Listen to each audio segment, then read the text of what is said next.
আজিৰ এই পবিত্ৰ দিন এই দল স্থাপনা হৈছিল। আজি এই দল বটবৃক্ষত পৰিণত হৈছে। আজি আমি ডাবল ইঞ্জিনৰ চৰকাৰ পাবলৈ সক্ষম হৈছোঁ।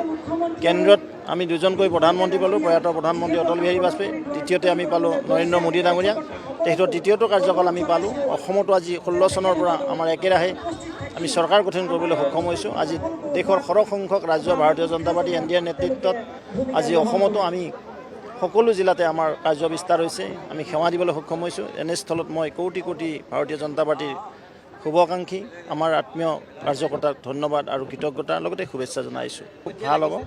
বিজেপি ইতিমধ্যে আমাৰ ৰণকৌশল প্ৰস্তুত কৰিছে।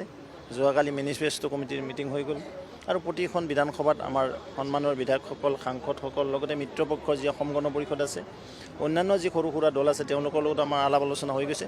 আমি আশা কৰিছোঁ সৰ্বাধিক সংখ্যক জিলা পৰিষদ, আঞ্চলিক মঞ্চত আমি দখল কৰিবলৈ সক্ষম হ'ম।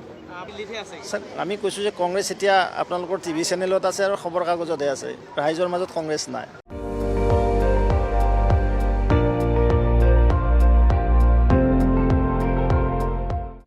আপুনি চাই আছে ND24, সৰ্বশ্ৰেষ্ঠ নহয় সৰ্বোত্তমৰ দৌৰত।